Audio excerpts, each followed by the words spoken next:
इस वीडियो में क्लास 8 का हिस्ट्री का चैप्टर नंबर जो 4 है, हम इसके क्वेश्चन आंसर आपको मार्क कराने वाले हैं।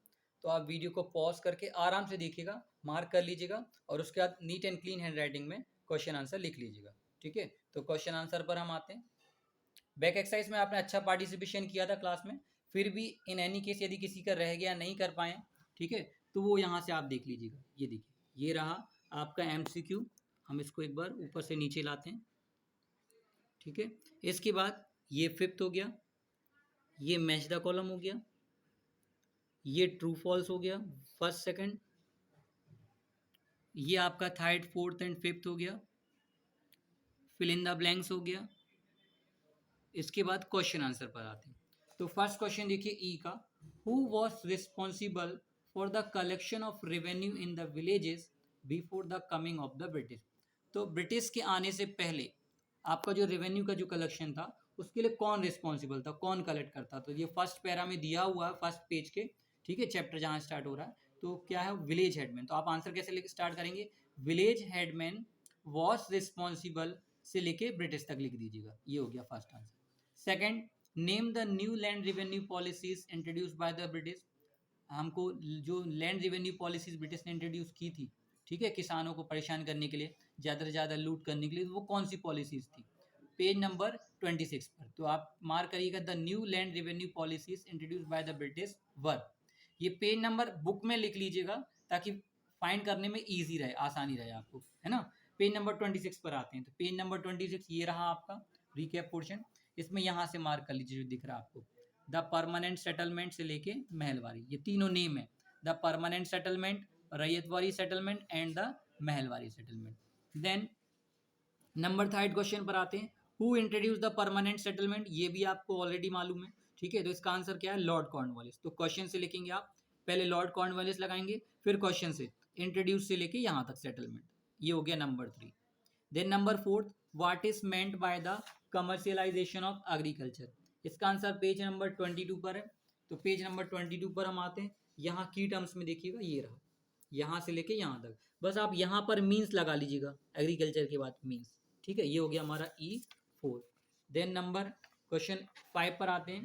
क्वेश्चन 5 बोला हुआ हमारा, mention the areas in which the new revenue settlements were introduce. अब हमको जहाँ पर ये रेवेन्यू सेटलमेंट इंट्रोड्यूस किए गए थे वो हमको प्लेसेस बतानी है। तो आप जानते हैं बंगाल था, पंजाब था, ठीक है। तो ये सारी हमको लोकेशन बताने, तो आप सेटलमेंट के साथ में लिख दीजिएगा। पेज नंबर 21 लिखिए बुक में। अब देखिए कहाँ पर आते हैं, पेज नंबर 21 में, ये रहा E5। तो ये तीनों पॉइंट्स एज इट इज लिख लीजिएगा, ठीक है। ये हो गया आपका। इसके बाद हम आते हैं F वाले क्वेश्चन आंसर पर।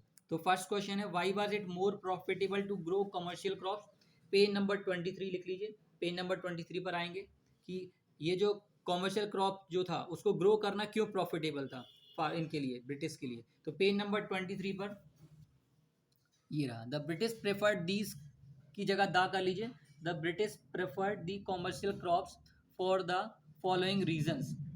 दा की जगह आगे आप लिख लेंगे फॉलोइंग रीजंस, ठीक है। फिर ये दोनों पॉइंट लिख दीजिएगा, these were more remunerative than food grains. Second, these could cater to a wider market and their price were kilogram or per cubic metre was है। ये हमने क्लास में एक्सप्लेन ऑलरेडी कर चुके हैं, ठीक है। ये हो गया हमारा F1।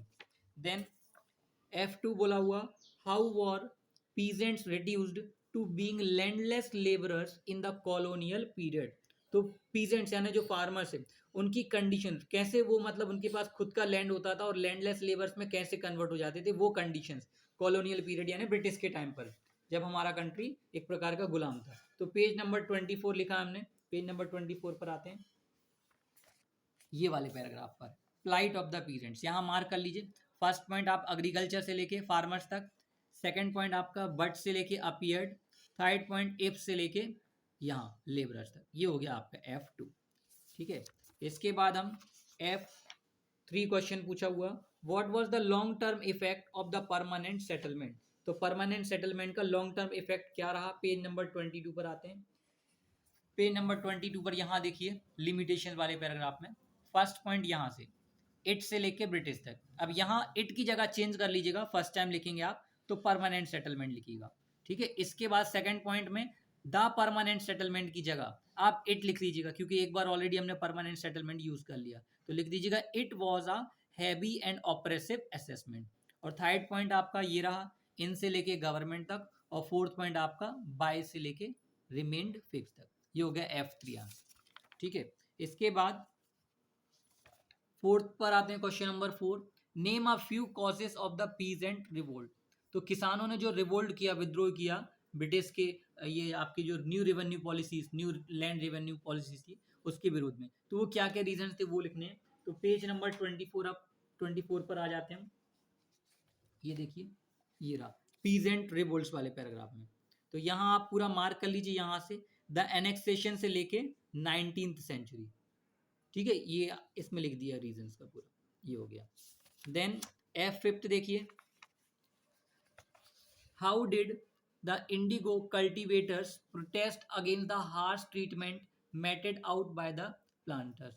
तो क्वेश्चन नंबर 5 में पूछा हुआ है, इंडिगो जो कल्टिवेटर्स थे, जो इंडिगो की कल्टीवेशन किया करते थे, उन्होंने किस तरीके से प्रोटेस्ट किया, किसके लिए, जो हार्श ट्रीटमेंट, जो बुरा व्यवहार किया जाता था प्लांटर्स के द्वारा, जो प्लांट यानी एग्रीकल्चर कराया करते थे, यानी ब्रिटिशर्स, ठीक है। तो पेज नंबर 23 पर आ जाइए, F5। तो F5 में यहां से मार्क कर लीजिएगा, इंडिगो वाले में आ जाइए, यूरोपियन इंडिगो प्लांटर्स, ठीक है, जो प्लांट करवाते थे यूरोपियन। तो European indigo planters forced Indian peasants to cultivate the plant on their lands and deliver it to the factory at a fix price. यानी वो फोर्स किया करते थे कि वो आप जो इंडियन प्लांटर्स है वो अपने लैंड पर इंडिगो की प्लांटेशन करें, और कंप्लीट होने के बाद, कटिंग करने के बाद वो उसको किसानों के वहां तक, सॉरी ब्रिटिश के वहां तक पहुंचाएं। सेकंड पॉइंट ये रहा, the condition of the cultivator Versant so much that they often refuse to work on plantation। और इतनी बुरी कंडीशंस हो चुकी थी कल्टीवेटर्स की कि उन्होंने इसको मना किया करने से, ठीक है। इतना पॉइंट बस लिख लीजिएगा, ये हो गया F5। तो यही पूछा था क्यों विद्रोह किया, तो इस कारण इन्होंने विद्रोह किया।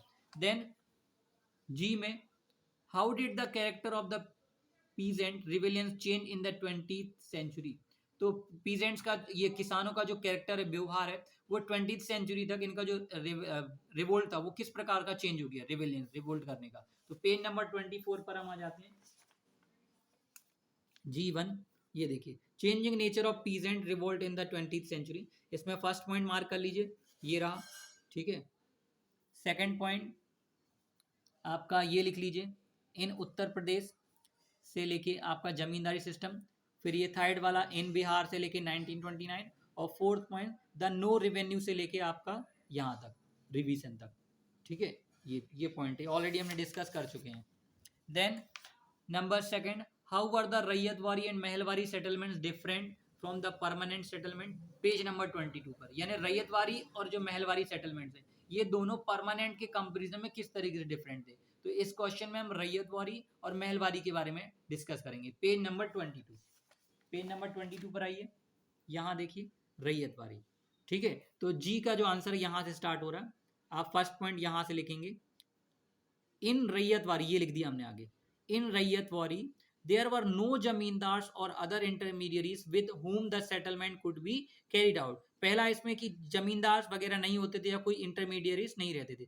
Second, it produce more revenue than any other system. और दूसरा क्या था कि ये ज्यादा आपका रेवेन्यू जो है मनी जनरेट कर दिया करती थी। इसी तरीके से फिर महलवारी सिस्टम का लिखना है, महलवारी सेटलमेंट वो क्यों डिफरेंट था परमानेंट से।